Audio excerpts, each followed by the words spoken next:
Beauty brand scandals. It seems like there's a new one every day. They all follow the same format. An instigating event, then maybe it's a slow build, or sometimes a rocket-fast escalation. Either way, it often leads to a full-blown collision with public opinion. Then comes the discussion of the issue. What happened? What went wrong? And how could it have been handled better? But what happens next really depends on the brand, and it decides the outcome of the entire situation. Do they apologize? Or do they keep going like nothing happened? Or are they Z-Palette, an unlikely brand known for a very simple magnetic case to hold single eyeshadows and other depotted powder products? But what could be so controversial about that? Oh, my friend, buckle up because we are about to take a drive down brand founder makes bad choices and her brand never recovers lane. This story will have you shaking your head and wondering, what if she just didn't do that? What if she just chose another route? Welcome to Behind the Controversy, the rise and fall of Z-Palette. And it starts right now. Hello, my friend. If you have been here before, hi, welcome back. And if you are new here, you have stumbled upon a channel called JENLUV. And on this channel, we mostly do makeup news. I tell you what's happening in the beauty industry every single weekend. But sometimes, just sometimes, I like to do a deep dive into things that have happened in the beauty community's past or something that's blowing up right now. Today, we're hitting the past and we're talking about the rise and fall of a company called Z-Palette. If you're familiar with Z-Palette, you probably remember them from their peak time of 2011 to 2016, until we just kind of collectively decided as a community that we were done with them. A lot of us stopped buying Z-Palette at the same time, and we stopped hard. But not everybody knows the story of why people stopped buying from Z-Palette. So that is the story I'm telling you today, but before we get into it, just a little quick background on what is a Z-Palette and how did they get started.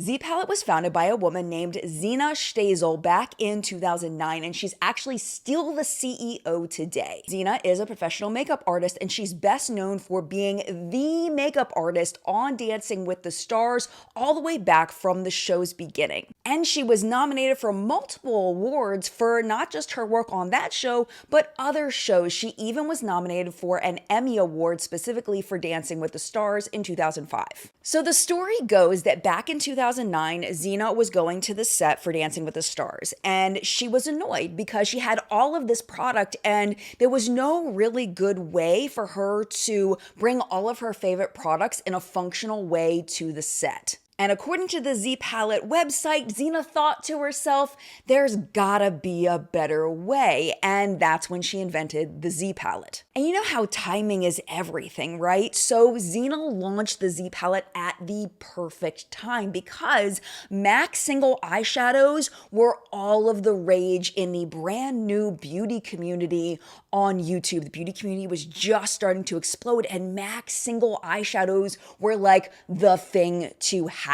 Now, as MAC single shadows got more popular, not everybody could afford them, including me. So we bought from alternative brands. Coastal Scents was a huge brand back then. I bought so many Coastal Scents Hot Pots, and a lot of people claimed that the Coastal Scents Hot Pots were dupes for the MAC products. Then came brands like Marlena Stell's Makeup Geek, who kind of had a middle-of-the-range single shadow. The Makeup Geek shadows were also often compared to the MAC shadows. So what started happening was people started collecting, especially these lower cost single shadows.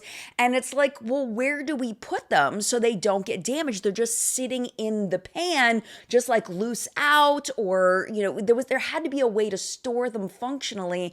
And the Z-Palette came in to save the day and to save the eyeshadows from being damaged. The thing that was cool about the Z palettes was that they were magnetic, so the magnetic pans would just pop right in there and they would stay nice in place. Now, some of the pans, though, were not magnetic. So Z palette would also sell these little cut magnetic stickers that you could stick onto the bottom of any pan that wasn't naturally magnetic. Oh, another brand that I meant to mention that had really good single shadows back then was Urban Decay. So I want to throw those in there because I know y'all are going to mention Urban Decay too.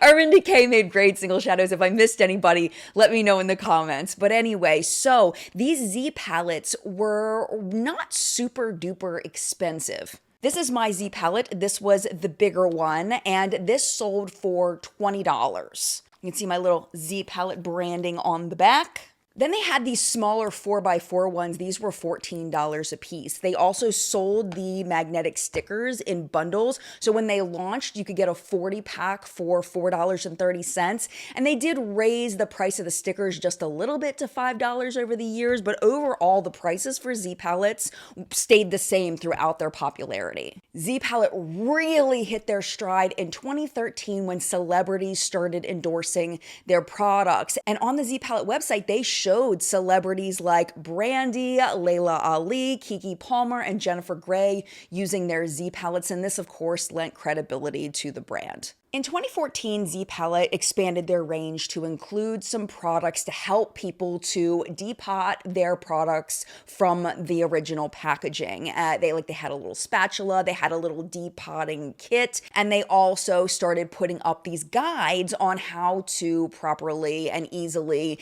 depot your products from their original packaging. Because the thing is during this time, besides people buying the individual single shadows, sometimes you would get an eyeshadow palette and maybe you liked 4 out of the 10 shades that were in the palette and you really weren't using the rest of them. You could take the shades out you liked and you could organize them into a custom palette and then maybe pass on the other shadows to a friend or a family member that would appreciate them more. And once you had all of your favorite eyeshadows together, you could truly design a custom eyeshadow palette, which is great for traveling, or of course, if you're a makeup artist, it's a great way to organize your kit. I think I keep saying eyeshadows because that's what I always thought of it as, but you could depot anything. You could depot blushes and highlighters, any kind of powder product. Beyond that, you could take empty metal pans and maybe cut off a bullet lipstick and put it into the pan and melt it down and then put that into your Z palette. You could also take like a stick concealer, do the same thing. And if you're a working makeup artist, you could have a tray of tons of lipsticks, tons of concealers to bring with you either on set or to a wedding, wherever you were doing somebody's makeup. Another reason why Z palette came in at the perfect time was it was also the big boom of subscription boxes, and Z palette fit in perfectly into boxes like BoxyCharm. I'm actually pretty sure that that's where I got this palette from. Was from BoxyCharm. I'm pretty sure. Let me know if I did get this from BoxyCharm, if you got this too. Maybe I got this, I don't know. It's been so long. I don't even remember where I got them from, but I know I at least got one Z palette in a BoxyCharm. I'm pretty sure it was this one. Along with that, brands like Makeup Geek started stocking Z palettes on their website. So as you were buying Makeup Geek single shadows, you could also buy the palette to put the shadows in when you got them. And everything was going along super smooth. Everybody was happy. Everybody was enjoying themselves, having fun with this new way to customize your makeup collection. But this is behind the controversy. Shit's about to hit the fan.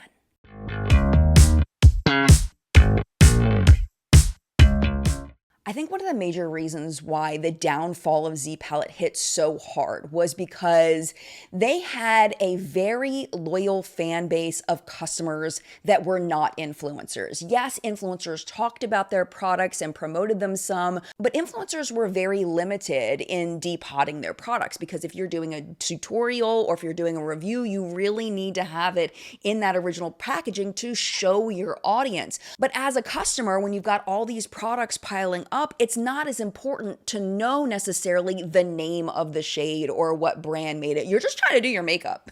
You know what I mean? They also, of course, had that big makeup artist community that was using Z palette. So it was the people that were interacting on Instagram that were the main customer, not necessarily the people posting about it. And in that, People looked at the Z palette and they were like, this is cardboard. It's cardboard and plastic and a magnet. Why am I paying $20 for this? And in that, a bunch of videos popped up on how to make your own Z palette. A lot of people were making them. A lot of people were selling them on Etsy, different knockoff versions of them. The problem with those was the magnetic sheets that you could purchase at the time were relatively weak, unless you special ordered them. So people making them at home, they just didn't tend to be as good as the Z palettes when they were purchased from the company. So they were safe for a little while until bigger brands started making similar products. And they actually sued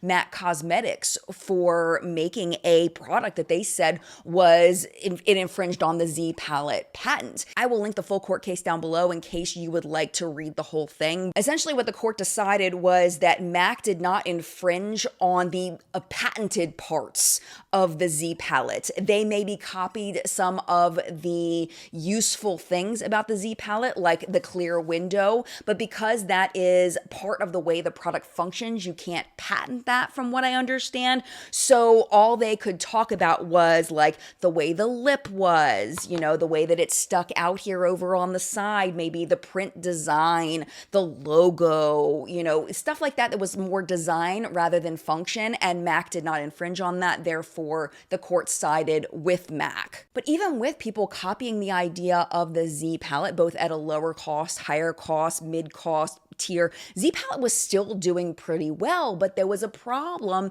And the big problem was just the depotting experience itself. There was a real and true learning curve to it of how to get the glue on the backside of the eyeshadow to loosen, to heat up, to loosen so that you could safely remove the shadow or the product, I call it a shadow, but the powder product without breaking. That was still an issue because there was no real functional way to do it. So Z Palette decided to come out with a tool in order to help people have an actual real way to do this. And they called it the Z Potter. The Z Potter was an induction plate. It wasn't a hot plate. It was specifically induction technology. And its job was to perfectly heat the product so that the glue would melt so you could easily pull it out of the container. You could also do the melting thing on there with an empty pan and a cream product in order to get those to go in your Z palette. It was the perfect way to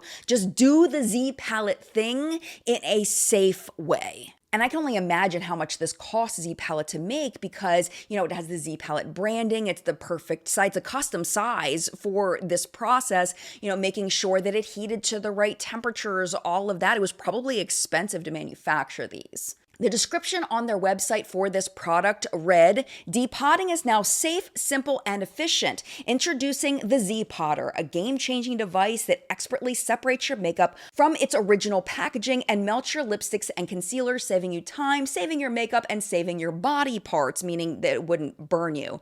"Forgo that flat iron, abandon the oven, kiss candles and lighters goodbye, give hair dryers the heave-ho, $85. Because, like I said, there was no real functional way to do that, and I'm sure people burned themselves. I can't imagine someone holding their palette over a candle or anything, but they probably had like a plate or whatever, and all different ways people were trying to do it. And this was a way that people could do this in a fast and functional way. But what was fast and dysfunctional was what happened next. I want to preface the story by saying we don't know exactly who put these posts up on Instagram. All evidence points that I've seen points towards Zena herself, the founder and CEO of Z Palette, being the one to make these comments, but it's never been verified that it was her, but it was never denied that it was hers. They never, said that it was somebody else. So all of that evidence has led me to believe that it was Zena, but I don't know that for sure. This is how it went down. Trend Mood, the extremely popular makeup news Instagram account, posted this post about the launch of the Z Potter. And it says it's a restock, but I'm pretty sure that this was the actual launch of the product. And the response to this was not as positive as Z Palette had imagined it would be, because Z Palette had been telling customers for the past 8 years, different ways that you could heat the palettes or the product in order to get the glue to melt to get the pan out. And now Z Palette was saying that they had this device that would do those things. And it's like, well, why would I buy this $85 device if I already have a system that works really well that you taught me years ago? So people were naturally commenting that, like, I've been using my hair straightener for years, or I've been putting my pans in the oven to melt my lipsticks for years. I don't need this new product. And whoever over at Z Palette was not happy about that and started clapping back. It started off kind of mild, like, go ahead, you do that if you want to keep doing it the way you're doing it. It was kind of soft in the clapping back, and then it just got worse and worse and worse. Huge drama channel at the time, Sam from Here for the Tea, made 2 videos about this situation, and I got all of the screenshots that I'm about to show you from Sam's video. I will link her 2 videos down below for you in case you would like to watch them. Sam also reported at the time and showed the clips of Zena herself using an oven to melt the lipsticks. She also found that they had posted on their Instagram how you could use a flat iron to release the products from their packaging. So it was kind of like, well, you said it was okay before, and now you're saying it's not okay, and you're being rude when we suggest that we'll continue to use the methods that you've showed us for years. Like, that's weird behavior. The comments from Z Palette went from snarky to rude. So for example, one person commented, $85 though, these companies will sell us anything, to which Z Palette responded, only to the right people. Maybe possibly suggesting that if you couldn't afford the $85, you weren't the right person to buy it. I know, yikes. But this was mild because this was the simmer, and we were about to get, whoever is typing this was starting to bubble over, and it was going to get a lot worse. As the simmering kept going, someone said, why not just buy a hot plate? Z Palette responded, why not just keep burning your makeup? And then it started to heat up even more. This person was just responding to a friend under Trend Mood's post. This isn't even on Z Palette's Instagram. This is on Trend Mood's Instagram. Just responding to a friend, I know, too expensive. Z Palette responds, listen to some Jim Rohn. It's not that it's expensive, it's that you can't afford it. I had to Google Jim Rohn because I had no idea who that was. He's the author of books for how to make money. Essentially, go make more money or save up your money or whatever they're suggesting so that you can afford the $85 for this product. But it's like, if you already have a system, you don't really need it. You know what I'm saying? Like, it's just not good. Because the thing is this is just not necessary. It's not necessary for them to keep responding like this. It's not going to do them any favors, but it does get worse. This person wrote, 80 plus for a hot plate, LMAO. I can buy a $20 one from Amazon, to which Z Palette responded, have you heard of the word induction? Use it in a sentence. So now we're essentially calling people stupid. And at this point, Sophie, yes, Trend Mood herself, had to jump in and essentially scold Z Palette for their responses. Sophie said directly to Z Palette, basically, you need to stay positive, and if you've got drama, if you've got something to say, go handle it on your own page. Don't confront my people with your issues. Like, handle it over there. But according to Sam's timeline, Z Palette did not stop. It only escalated from here. Used the one-liner from the movie Friday by Felicia in order to comment back to her. And what's even weirder is that whoever is typing this over at Z Palette was rewarding people who had a positive comment when they said anything positive, telling them, people over and over and over again, all these different people, hey, I'm glad you're excited about it. Email customer service or call customer service in the morning. We'll give you a discount. Like, very odd. Just this 2 completely different sides. You say something positive, you get a discount. You say something negative, I'm going to insult you. Z Palette commented that you shouldn't be using a flat iron to depot your products because it could burn you. But again, like we said earlier, They recommended that earlier. So it's just really weird. So honestly, I was just wondering what was going on behind the scenes at this point. Like, is this one person like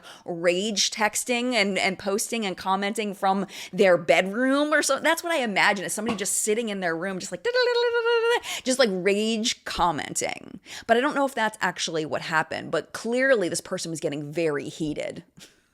That wasn't a very good pun. I think that it's coming from the fact that whoever worked on this clearly worked very hard and clearly invested a lot of money, and maybe they were panicking and taking it personal. So like this person takes a dig and says it literally looks like a cheap hot plate, and Z Palette responded, "You look like a cheap date, but we're not messing with you," with crying laughing emojis. And then a similar response to "So a hot plate," and they responded, "So a hot mess."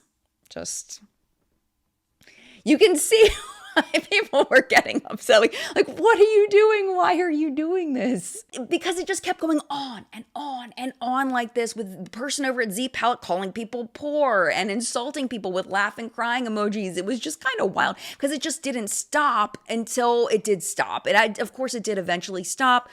People went to bed and they woke up the next morning, and apparently whoever over at Z Palette thought about it overnight, thought about it in the morning, and they decided to put up a post explaining what happened. Now, in the intro, we talked about how this is kind of the turning point for whether a brand can survive a scandal. How do they handle it afterward? Like, what is the response? It's not good. It's not good. Most of the time with really long posts, I will summarize them for you, but I think for context, it's important to read the whole thing out so you can really hear the voice behind this. Here it goes. They start off by humanizing the brand. This is what they say. 8 years ago, the founder of this company, Zena Stasel, really wanted a way to organize her makeup kit after lugging it around for so long. She invented the Z palette. She patented it, went through a series of manufacturers before she found one to do it just right, and brought it to market. It didn't come from a need to make money. We haven't raised prices since Z palette began in 2009. It came from a need to organize and to share that with others who wanted to simplify their makeup kits, their makeup drawers, their vanities, their lives. Then they get into the Z Potter itself, saying, "We've since developed many products that have helped people all over the world. The Z Potter is such a product. We all know depotting can be difficult, and it's daunting to those who've never tried it or only tried it once or twice. So we developed the Z Potter to address this, and it has helped a lot of people save time, save money, save their makeup, and save their fingers and houses and food, primarily because it is safe. There is no open flame, so chances are you will not get harmed, and neither will your makeup or, for that matter, your packaging." I don't know exactly like what this means, like how it's saving someone's, I understand the fingers because you could burn yourself pretty easily using other methods, but saving your houses and food. I might be missing something. I guess, did anybody actually burn down their house or like hurt their house from improperly trying to depot eyeshadow? Like, I don't know. But it just, and save your food. What is she even talking about? Or I'm saying she, we don't know the, gender of the person typing this. I'm assuming I know, but what are they talking about? Like, I don't know. It's very odd. Anyway, let us continue because this is where the apology should have come. If they said all of that and then apologize, maybe said something like, I wrote out an apology. This is what I would have written. "We have a passion for our brand, and sometimes our passion and emotions take us a bit too far. We took criticism of our work personally, and we should not have lashed out the way we did." Like something like that. But they did not do that. This is what they actually did say. And so we take it very personally when people dismiss it or talk badly about it and treat it as a joke. We understand feedback, we understand constructive criticism, we understand upset customers, and we deal with those in stride. And we know these are all opportunities for us to deliver great customer service. We're not talking about those. We're talking about the vicious, mean-spirited comments from people who in 99% of cases haven't even tried the Z Potter. They're just commenting, they're just commenting to jump on the bandwagon or be seen or heard or get followers. I mean, yeah, there were some mean comments. There were some mean comments. However, not everybody was being mean. Some people weren't even talking to Z Palette. They were talking to a friend about the price. This was not how it went down. Most people were just commenting about the product design, about that they thought it was expensive, or they had another method that they would prefer to use. Of course, hindsight is 2020, and I'm speaking to this from a lens of an outside perspective, but to say, yes, you can still do whatever method works best for you if that's what you choose to do, but the Z-Potter makes it easier by blah, blah, blah, blah, blah, blah, blah. That would have been an easy way to promote your product, but still validate that there are other ways to do this, or that, if people don't want to pay $85 for it, that is a choice, but it is a way that they have found that works really well, really easily, really fast. It just didn't have to be like that. But the post is not over. Oh no, it continues. They continue. It takes a lot to come up with an idea in your head and make it into a real thing that people can touch and feel. And it takes even more to stand and face the music, good or bad. Most people may never feel the excitement of the former, and fewer will want to be able to take the fear and courage that comes with the latter. We take every comment seriously. We take our machine seriously, like we take our tried and true customers seriously. Many times we adopt the face of the company, stoic and implacable. What is that word? Implacable? Implacable. I don't think I've ever used that word before. Implacable. Unable to be placated. Well, now I know. I know what placate means, but I've just never used that word. Anyway, let's keep going. So basically, sometimes they play the face of the brand and they're, professional, and sometimes they're not, is what I get out of it. And I feel like that's kind of minimizing what happened. These were just regular people, probably customers of their products, maybe people that have spent a lot of money with their company.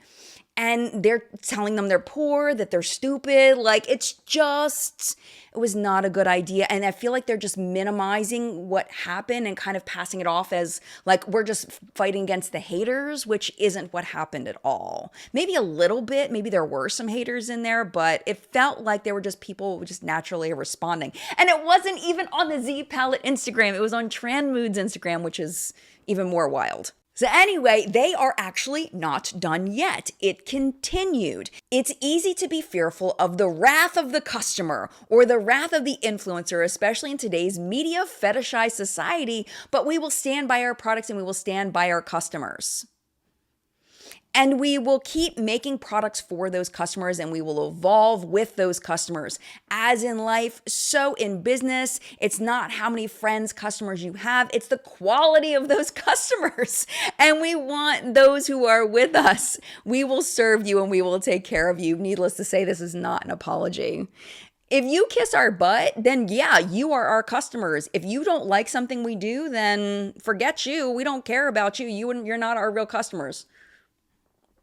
Not a good approach, not a good idea. No apology in tone, no accountability for behavior, no corrective action, nothing. They're painting their critics as clout chasers and trying to separate people into kind of an us versus them mentality. No matter how loyal a customer was before, if you criticize the Z-Potter, you are now a them. And if you're nice to us about the Z-Potter, then you'll get a discount and you are an us. It's just not okay. It's awful. And Z Palette's retailers noticed this and they were not happy. BoxyCharm cut them off with this post. They put this up on their Instagram. The caption read, "Work hard and be nice to people. BoxyCharm will always treat our charmers with love and respect. We do not agree nor support Z Palette's recent statements in regard to their customers." Just a quick side tangent. This photo that BoxyCharm used, they actually stole it from an artist and never credited them, even after being called out by people commenting and the artist herself.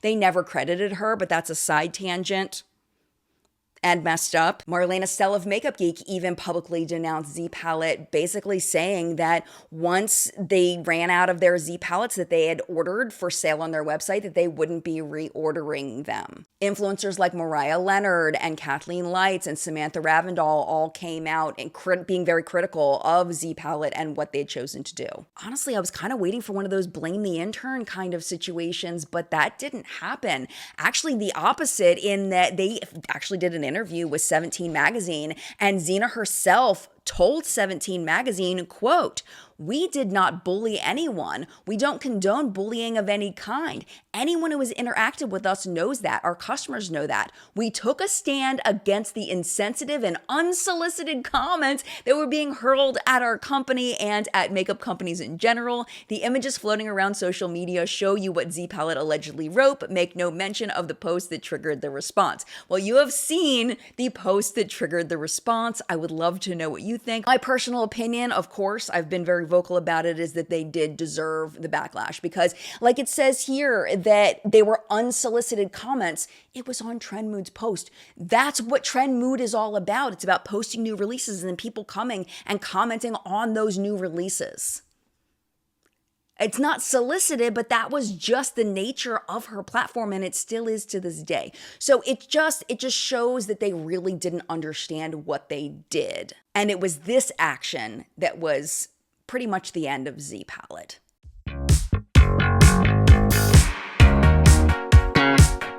The story after that is that was kind of the end. That was when everyone, not everyone, but a lot of people just stopped buying Z Palette altogether. And like I was saying earlier with the rise of Z Palette, I think that they rose at the exact right time, and this was the worst possible time for them to fall, because as people had gotten their brand loyalty with Z Palette, as people were buying it, people were enjoying it, it was the single shadow craze was starting to fade out, and brands were getting better at designing cooler packaging that people wanted to keep, and also making eyeshadow palettes where most of the shadows were really good, and people didn't want to throw away the beautiful packaging that they paid for, and they liked the palette as is, so there was less of a need to depot for the average consumer. And like I said, for years, people had been uploading these tutorials on how to make your own Z palette. My favorite one, though, is from a channel called Geek Out of Water,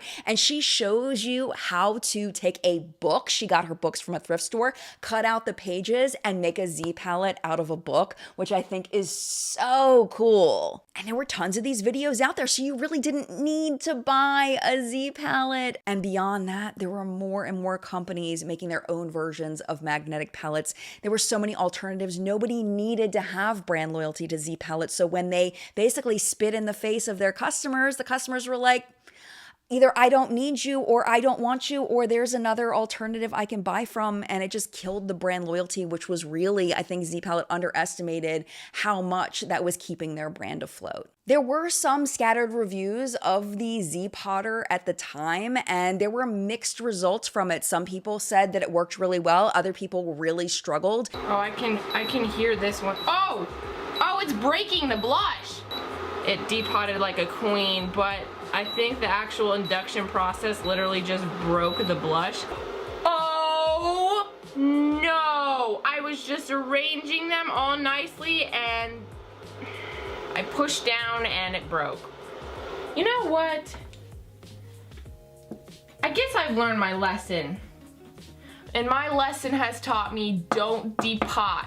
This one particular review where this woman was so scared to depot her Anastasia Beverly Hills eyeshadow palette, she wanted to save some for herself, give some to her daughter, and she was using it and she was breaking the shadows. She was having a really tough time using the Z Potter, and I felt so bad for her. One of the biggest problems that she had was she had trouble getting the tool behind the side of the shadow, and she was just breaking them and just having the worst time getting the shadows out, and I felt so bad. And it was reviews like this that really buried the Z Potter for most people. According to articles from the time, their engagement on Instagram dropped dramatically after the scandal. Now, I can't check that for myself because that Instagram account was actually hacked back in 2021 and they had to restart, so I couldn't get screenshots of that to verify it, but I did read it in articles. But what I can see is one of my favorite tools that I've talked about many times on this channel. It is called the Wayback Machine. And what you can do is you can put in any website and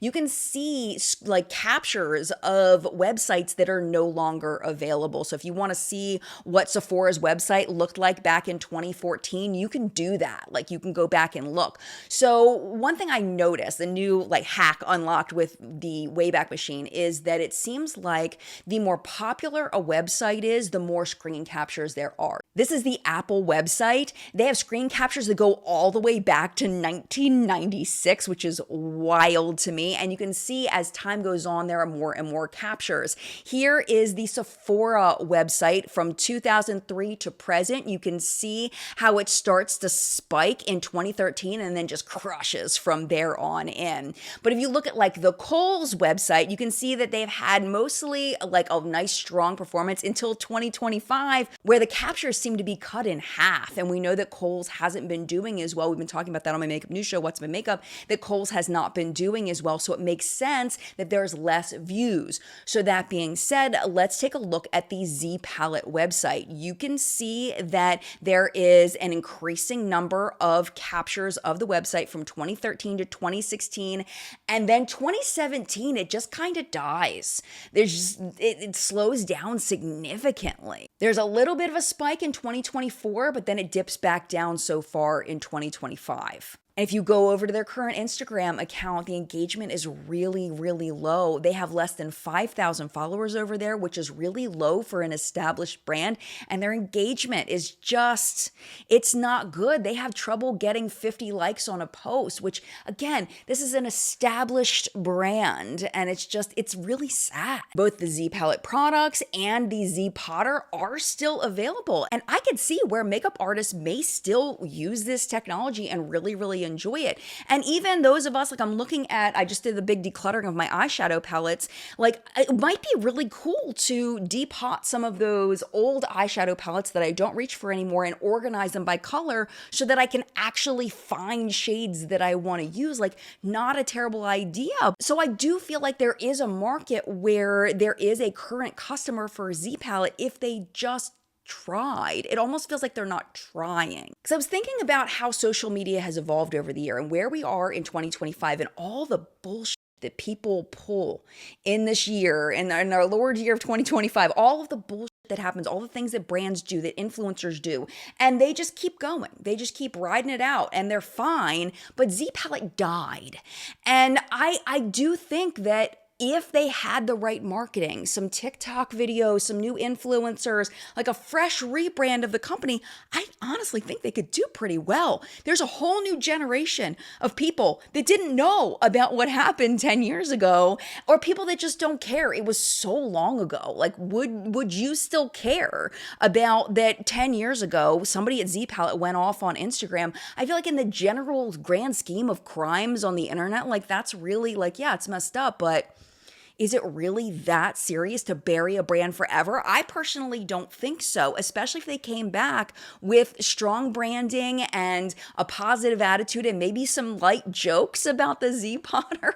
Like a fun, lighthearted, let us reintroduce ourselves kind of post. I think they would crush, honestly. But I don't know. I'm just one opinion out of many, many, many opinions. So I would love to know your thoughts down in the comment section down below. Thank you so much for watching. I hope you enjoyed this video. I'm going to link a video for you next to me that I know you're going to love from my Behind the Controversy series. I'm also going to link my Behind the Controversy playlist next to me in case you would like to see more videos like this.